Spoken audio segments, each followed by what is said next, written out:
Bonjour, je suis Marianne Krier, je suis psychologue clinicienne et aussi psychothérapeute ARS.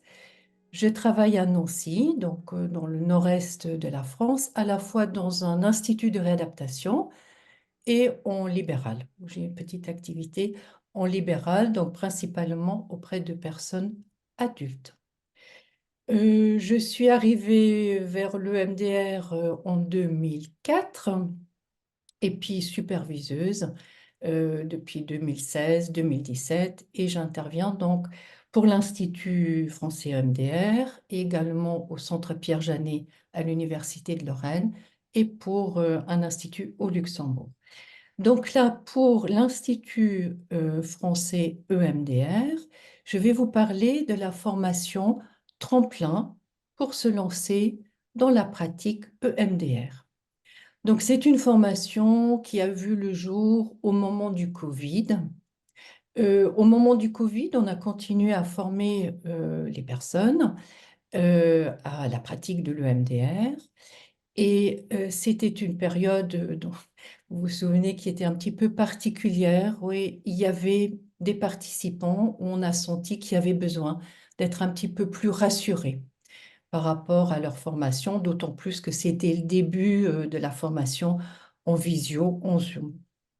Donc, le tremplin a vu le jour dans ce contexte-là, donc en 2021. Alors, tremplin pour se lancer dans la pratique de l'EMDR, à qui s'adresse cette formation? Eh bien, ça s'adresse déjà à toutes les personnes qui ont validé leur niveau 1 théorique, donc vraiment cette formation de base. Mais quelqu'un qui serait au niveau 2 et qui aurait envie de revoir certaines choses du niveau 1 va être bien entendu aussi le et la bienvenue. Quel est le programme de cette formation? Alors, au niveau du programme, avec d'ailleurs ma collègue Alexandra Salas, nous avons à cœur de vous amener à clarifier l'enseignement théorique, l'enseignement qui doit l'être, c'est-à-dire des choses qui ont besoin d'être revues. Et c'est aussi pratiquer pour se sentir plus à l'aise lors de vos séances avec vos patients. Évidemment, on va adapter le programme en fonction des attentes et de vos besoins. Ce n'est pas quelque chose qui va remplacer les supervisions. En fait, au niveau des supervisions, vous allez vraiment échanger et avancer à partir de vos situations cliniques. On va vous accompagner lors des supervisions. C'est aussi de la validation, en quelque sorte, de votre pratique. Ici, dans le tremplin, c'est autre chose. En fait, ce qu'on veut faire, c'est renforcer, vous aider à renforcer, à acquérir les acquis du niveau 1. Donc, on va clarifier les enseignements et surtout, vous allez pouvoir pratiquer afin de vous sentir plus à l'aise.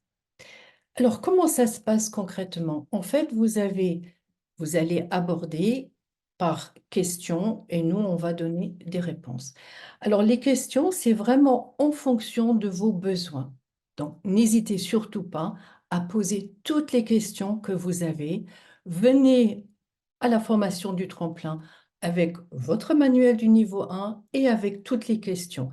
Toutes les questions qui ont pu émerger depuis votre formation théorique. Alors, comment est-ce qu'on fait? Le tremplin, donc il y a une petite partie en tout, ça dure 5 heures. Donc, vous avez une première partie, on va vraiment échanger à partir de vos questions. On va clarifier certaines choses par rapport à la formation théorique. On va faire une petite pause et puis après la pause, vous aurez l'occasion de pratiquer en petits groupes, c'est-à-dire soit à 2, soit à 3. Ça dépend combien de personnes sont inscrites. Et cette pratique, ça va ressembler un petit peu à ce que vous connaissez déjà. Ce sont comme les pratiques des après-midi des formations. Et à ce moment-là, lors de la pratique, vous allez vraiment pouvoir pratiquer en fonction de votre besoin.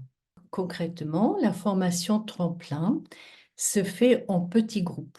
Alors, minimum 4 personnes et maximum 12 personnes. Quand vous serez de 4 à 7 personnes, il y aura un facilitateur qui va vous accompagner. Et si c'est au-delà de 8 personnes, c'est-à-dire de 8 à 12 personnes, nous serons donc deux facilitateurs, c'est-à-dire Alexandra Psalas et moi-même.